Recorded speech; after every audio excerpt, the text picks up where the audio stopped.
नमस्कार, दूरदर्शन झारखंड देख रहे हैं आप। और आज हम बात करेंगे छायावादी कवि सूर्यकांत त्रिपाठी निराला जी के बारे में। बाहर मैं कर दिया गया हूँ, भीतर पर मैं भर दिया गया हूँ। ऊपर वो बर्फ गली है, नीचे ये नदी चली है। सख्त तने पर एक नर्म कली खिली है, इसी तरह मैं हर दिया गया हूँ। बाहर मैं कर दिया गया हूँ, भीतर पर मैं भर दिया गया हूँ। इन चंद लाइनों को लिखने वाले महाकवि सूर्यकांत त्रिपाठी निराला जी के व्यक्तित्व और कृतित्व के बारे में आज हम चर्चा करेंगे। निराला जी के बारे में कहा जाता है कि वो यथार्थवादी कवि थे। वो तत्कालीन समाज के बारे में लिखा करते थे। उनकी कविताएं काल्पनिक नहीं हुआ करती थीं, बल्कि वास्तविकता का चित्रण करती थीं। उनका जन्म बंगाल में 1899 में हुआ था और वो उन्नाव के थे। उनकी ज़िंदगी काफ़ी अभावों में गुजरी थी, लेकिन उनकी कविताएं, उनकी रचनाएं काफ़ी अमीर हुआ करती थीं। तो आइए उनके विषय में चर्चा करने के लिए हमारे साथ स्टूडियो में मौजूद हैं डॉक्टर श्यामा प्रसाद मुखर्जी विश्वविद्यालय के कुलपति डॉक्टर तपन कुमार शांडिल्य जी। आपका बहुत बहुत स्वागत है। और साथ हैं रांची विश्वविद्यालय में हिंदी विभाग के पूर्व अध्यक्ष डॉक्टर जंग बहादुर पांडे जी। आपका बहुत बहुत स्वागत है। धन्यवाद। तो चलिए सबसे पहले डॉक्टर जंग बहादुर जी, आपसे हम ये जानना चाहेंगे कि छायावादी कवि सूर्यकांत त्रिपाठी निराला जी को निराला उपमान क्यों दिया गया था? चांदनी जी, हिंदी साहित्याकाश में अनेक कवि हुए, भविष्य में भी होंगे, लेकिन निराला का व्यक्तित्व अपने आप में अनुपम और अद्वितीय रहा है। वे मात्र काव्य के रचयिता नहीं, बल्कि स्वयं महाकाव्य के नायक के रूप में जीवन जिए।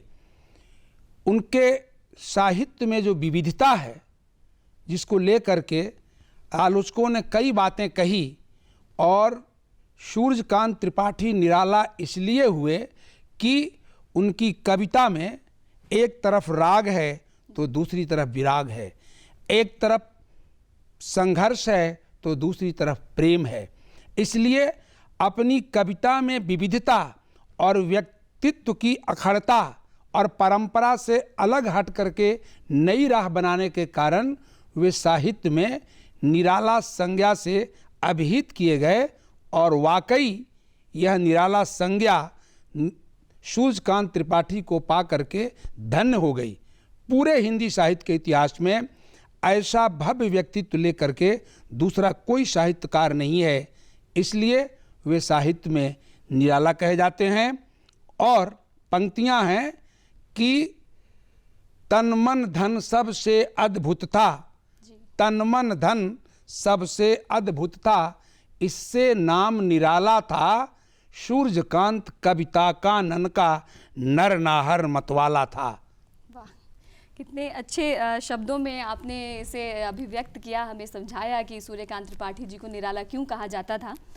तो अब हम आगे चलते हैं और तपन जी, आपसे ये जानते हैं कि निराला जी किस तरह के कवि थे? देखिए, निराला जी छायावादी कवि थे और प्रगतिशील कवि थे जी। मैं यहाँ पर ये कहना चाहूँगा कि जो मैं जानता हूँ निराला जी के बारे में कैसे कवि थे, तो ये दीन दुखियों के कवि थे। इसलिए निराला जी को दीन दुखी कवि भी कहा जाता है, क्योंकि गरीबों के मसीहा के रूप में निराला जी को हम आज याद करते हैं। क्योंकि मैं जो उनकी रचनाएं पढ़ी, उस रचनाओं में कुकुर मुत्ता हमें बहुत प्रभावित किया कि कुकुर मुत्ता जो कि एक ऐसी रचना है उनकी जिसमें समाज में सामंत वर्ग, जिसमें गुलाब का प्रयोग जो किया गया है सामंती वर्ग या पूंजीपति के लिए, और कुकुरमुत्ता जो संकेत है, ये जिसका संबोधन किया गया है कुकुरमुत्ता के लिए कि ये समाज के आप बुर्जुआ वर्ग, जो कार्ल मार्क्स ने अपने दास एंड कैपिटल में बुर्जुआ शब्द का प्रयोग किया है, वहाँ निराला जी ने कुकुरमुत्ता में कुकुरमुत्ता जो संकेत है वो गरीब दलित वर्ग के लिए किया गया है। और तो उसमें कैसे समाज में दलितों का शोषण हो रहा है सामंत बड़ी वर्ग के द्वारा यानी पूंजीपतियों के द्वारा, वो पूरा कुकुरमुत्ता में उसका वर्णन निराला जी किया, जो हमें काफ़ी प्रभावित किया है कि उस समय निराला जी के टाइम में, अब जबकि 1961 में निराला जी की मृत्यु हो गई, तो उसके पहले ये रचना की गई थी, यानी ये कल्पना समाज की गई थी कि हमारा समाज कैसा है। आज भी हमारा समाज में ये गरीब और अमीर, एक वर्ग है पूंजीपति का और एक वर्ग है गरीबों का और दलितों का, जिसके बीच में एक बहुत बड़ी खाई है। और इसी दर्द से उन्होंने ये रचनाएं कुकुरमुत्ता को लिखा है कि कैसे समाज का शोषण हो रहा है और हम इसे कैसे माने समाप्त कर सकते हैं।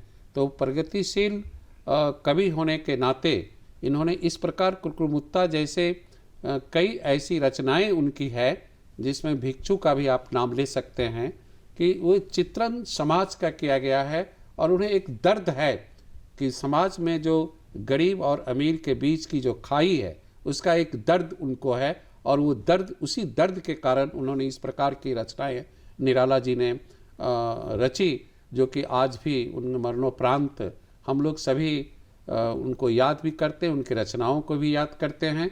और कुकुरमुत्ता जैसे रचना तो आज के डेट में काफ़ी लोकप्रिय है। जैसा कि अभी आपने बताया कि वो छायावादी कवि भी थे और प्रगतिवादी कवि भी थी, तो छायावादी कवि के 4 स्तंभ जैसा कि कहा जाता है कि 4 माने जाते हैं, जयशंकर प्रसाद और सुमित्रा नंदन पंत, निराला जी स्वयं और महादेवी वर्मा जी। तो ऐसे में छायावाद का जनक किन्हें कहा जा सकता है? चांदनी जी, छायावाद के 4 स्तंभ हिंदी साहित्य में माने जाते हैं। सूर्यकांत त्रिपाठी निराला, जयशंकर प्रसाद, महादेवी वर्मा और सुमित्रा नंदन पंत जी। लेकिन छायावाद के जनक के रूप में सूर्यकांत त्रिपाठी निराला ही माने जाते हैं, क्योंकि उन्होंने 1916 में एक कविता लिखी थी और उस कविता का शीर्षक था जूही की कली जी। जूही की कली। और ये कविता उन्होंने तत्कालीन सरस्वती पत्रिका के संपादक स्वनाम धन्य महावीर प्रसाद द्विवेदी के पास भेजा था, लेकिन द्विवेदी जी ने उस कविता को सरस्वती में छापने से इनकार कर दिया था, जबकि स्वयं निराला मतवाला के संपादक बने तो 1920 में वो कविता मतवाला के मुख्य पृष्ठ पर छपी। वो कविता मैं आपके दर्शकों को सुना देना चाहता हूँ कि विजन वन वल्लरी पर सोती थी सुहाग भरी, स्वप्न अमल कोमल तनु तरुणी, जूही की कली दृगबंद किए शिथिल पत्रांक में, वासंती निशा थी विरह विधुर प्रिया संग छोड़, किसी दूर देश में था पवन, आई याद बिछुड़न से मिलन की वह मधुर बात, आई याद कांता की कंपित कमनीय गात। फिर क्या था पवन, उपवन सरसरित गहन गिरी कानन, कुंज लता पुंजों को पार कर पहुंचा जहां उसने की केली, कली खिली साथ सोती थी जाने कहो कैसे, प्रिय आगमन वह नायक ने चूमे कपोल, डोल उठी वल्लरी की लड़ी जैसे हिंडोल, और इस पर भी जागी नहीं चूक क्षमा मांगी नहीं, निद्रालस बंकिम विशाल नेत्र मूदे रही, किंबा मतवाली थी जौवन की मदिरा पिए, तो निर्दय उस नायक ने निपट निठुराई की कि झोंकों की जड़ियों से सुंदर सुकुमार दे सारी झकझोर डाली, मसल दिए गोरे कपोल गोल, चौक पड़ी जुवती चकित चितवन, निज चारों ओर फेर हेर प्यारे को संग निज पास। ये कविता 22 पंक्तियों की कविता छायावाद की पहली कविता मानी जाती है। इसलिए छायावाद के जो 4 आधार स्तंभ हैं जी। उनमें निराला जी उसके जनक के रूप में समादृत हैं। एवं आप कहना चाहें कि छायावाद के कवियों को एक चतुर्भुज मान लिया जाए जी जी। जिसकी चारों भुजाएं बराबर हैं, तो उसकी एक भुजा जयशंकर प्रसाद होंगे, दूसरी भुजा सूर्यकांत त्रिपाठी निराला होंगे, तीसरी भुजा सुमित्रा नंदन पंत और चौथी भुजा महादेवी वर्मा जी होंगी। इसलिए इन चारों छायावाद के आधार स्तंभों में निराला छायावाद के जनक के रूप में समादृत हैं। और इतनी ही नहीं बल्कि आगे 1936 के बाद निराला ने छायावाद का दामन छोड़ा और प्रगतिवाद की राह पकड़ी, जिसकी चर्चा डॉक्टर तपन सांडिल्या ने की। और उस क्रम में तोड़ती पत्थर, भिक्षुक, भिखारिणी, विधवा और कुकुरमुत्ता जैसी रचनाएं निराला ने लिखी। इन सब के अलावा भी जैसे कहा जाता है कि वो विद्रोही भी उनको माना जाता है, जैसे ये छायावाद हो गया, प्रगतिवादी हो गया, लेकिन उसके अलावा उनको विद्रोही भी कहा जाता है। तो उस पे आप जरा बिल्कुल बिल्कुल विद्रोही से तात्पर्य यह है कि साहित्य समाज का दर्पण होता है। साहित्यकार समाज को अपनी पैनी आंखों से देखता है और समाज में जहाँ कहीं विद्रूपता है, असमानता है, विसंगति है, तो साहित्यकार उस पर चोट करता है। निराला चूंकि यथार्थवादी प्रगतिवादी कवि भी रहे, इसलिए समाज में व्याप्त विषमता को निराला बर्दाश्त नहीं कर सके और इसलिए उन्होंने अपनी कविता में विद्रोह प्रदर्शित किया। इलाहाबाद के पथ पर तोड़ती हुई पत्थर जो कविता तोड़ती मजदूरी पर नजर पड़ी और तब निराला ने लिखा कि वह तोड़ती पत्थर इलाहाबाद के पथ पर देखा उसे मैंने इलाहाबाद के पथ पर, श्याम तन भर बधा जौवन नत नयन प्रिय कर्म रतमन, गुरु हथौरा हाथ करती बार बार प्रहार, श्याम ने तरुमालिका अट्टालिका प्राकार।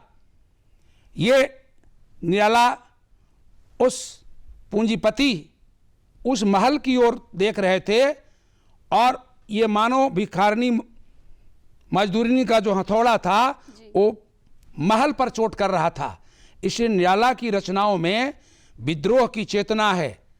निराला का भिक्षुक, अब देख लीजिए, वह आता दो टूक कलेजे को करता, पछताता पथ पर आता, पेट पीठ दोनों मिलकर हैं एक, चल रहा लकुटिया टेक, मुट्ठी भर दाने को भूख मिटाने को, मुंह फटी पुरानी झोली को फैलाता, वह आता दो टूक कलेजे को करता। तो निराला की कविताओं में विद्रोह की चेतना है और साहित्य, निराला का जो साहित्य है वह इन संवेदनाओं से संपृक्त है। इसलिए निराला हिंदी साहित्य में विद्रोही कवि के रूप में समादृत हुए, छायावादी कवि के रूप में जाने गए, प्रगतिवादी कवि के रूप में जाने गए। उन्होंने देखा जाए तो हर विधा में अपनी रचनाएं की है, कविता हो गया, उपन्यास है, निबंध और चांदनी जी, इसके लिए साहित्य में एक शब्द है, वो है बहुमुखी प्रतिभा संपन्न। कि साहित्य की जितनी प्रमुख विधाएं हैं, जैसे कविता, कहानी, उपन्यास, निबंध, रिपोर्टाज, जीवनी, निराला ने साहित्य की इन सभी विधाओं में लिखा। इसलिए निराला बहुमुखी प्रतिभा के साहित्यकार माने जाते हैं। और रामविलास शर्मा ने निराला की साहित्य साधना में ये लिखा है कि निराला जैसा व्यक्तित्व लेकर हिंदी में दूसरा कवि पैदा नहीं हुआ। निराला अपने आप में निराला थे और अपना उपमान स्वयं थे, उनका कोई दूसरा उपमान नहीं था। ये तो है। ऐसे में डॉक्टर तपन जी, आपसे जानना चाहूंगी, जैसे कि इतनी सारी विधाएं उन्होंने लिखी, आपके विचार से सबसे ज़्यादा प्रसिद्ध कविता या रचना कौन सी रही हो? देखिए, हम तो सबसे प्रसिद्ध कुकुरमुत्ता को ही मानते हैं जी, कि समाज के ऊपर एक कठोर, मतलब कि व्यंग आक्रमण है निराला जी का, क्योंकि समाज में जो व्याप्त था उसको देखकर वो काफ़ी दुखी थे। तो निराला का ये पक्ष, साहित्यकार या दूसरे लोग दूसरे ढंग से निराला को देखते हैं, लेकिन एक आम आदमी को अगर आप पूछते हैं निराला के बारे में, तो निराला का ये जो दृष्टिकोण है गरीबों के बारे में और दीन दुखियों के बारे में, थोड़ा सा वो ज़्यादा मार्मिक है। और उन्हें जो समाज में दिखाई पड़ रहा था वो उनको बर्दाश्त नहीं हो रहा था कि एक पूंजीपति कैसे समाज का शोषण कर रहे हैं। अभी भिक्षुक कविता सुनाई हमारे माननीय प्रोफेसर जंग बहादुर पांडे जी ने, कितना उनके या इलाहाबाद के रोड पर या सड़क पर जो उन्होंने देखा और उस पर जो कविता लिखा वो एक आक्रमण था महलों के ऊपर।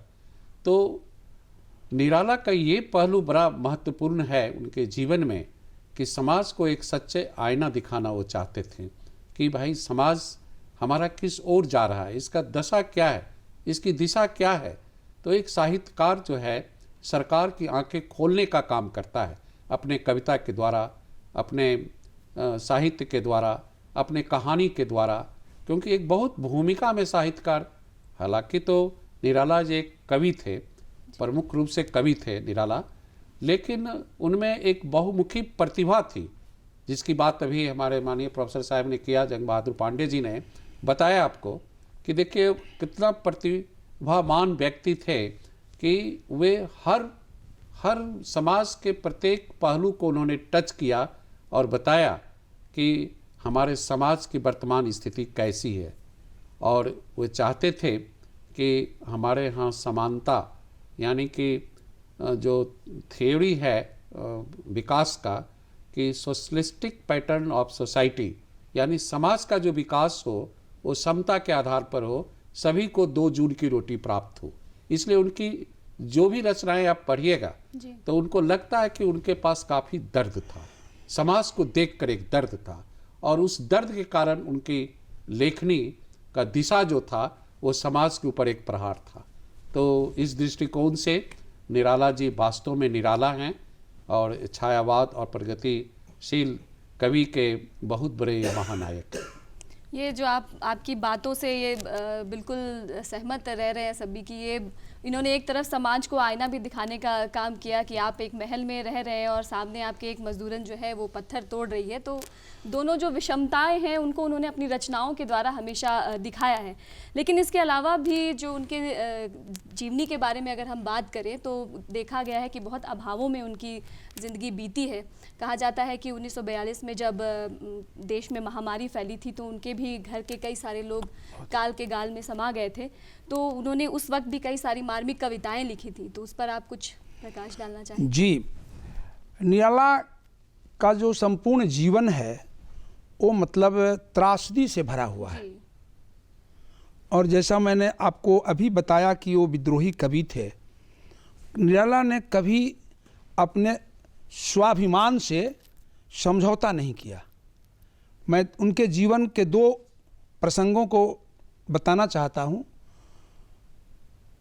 राष्ट्रपति राजेंद्र बाबू ने उनको राष्ट्रपति भवन में बुलाया था। जी। आम तौर पर यदि किसी साहित्यकार को राष्ट्रपति भवन बुलाया जाए तो दौड़ करके वहाँ पहुँच जाएंगे। लेकिन निराला जी ने राजेंद्र बाबू को लिखा कि यदि आपको मुझसे मिलना है तो आप खुद इलाहाबाद आएं। आप अगर राष्ट्रपति हैं तो मैं साहित्यपति हूँ, इसलिए मैं राष्ट्रपति भवन नहीं जाऊँगा। ये शख्सियत निराला ही जैसा कवि कर सकता है। मैं उनके जीवन के दूसरे प्रसंग की ओर आपको बता रहा हूँ कि स्वयं राष्ट्रपिता महात्मा गांधी ने एक सम्मेलन में कह दिया कि हिंदी में रविन्द्रनाथ टैगोर नहीं है, शरद चंद्र नहीं है। निराला चुप नहीं रहे। निराला गांधी जी को 2 टूक उत्तर दिया कि आपने हिंदी पढ़ी कितनी है, क्या आपने निराला को पढ़ा है? और अगर नहीं पढ़ा है तो ऐसी टिप्पणी आप वापस लीजिए। ये काफी जी प्रसिद्ध प्रसंग है ये जी उनके जीवन का। ये मतलब है। लेकिन निराला भीतर से उतने दयालु थे। संस्कृत की एक सूक्ति है, वज्रादपि कठोरानी मृदुनी कुसुमादपि। भवभूति की पंक्ति है कि वज्र के समान कठोर और कुसुम के फूल की तरह कोमल व्यक्तित्व निराला का था कि एक तरफ राष्ट्रपति भवन के निमंत्रण को ठुकरा देना और दूसरी तरफ घर आई भिखारिन को अपना कंबल दे देना, जेब से पैसे निकाल कर देना, ये निराला जैसा व्यक्ति ही कर सकता है। और निराला के जीवन की जो त्रासदी है वो वर्णनातीत है। उनकी पत्नी मनोहरा देवी का निधन हो गया इन्फ्लुएंजा में।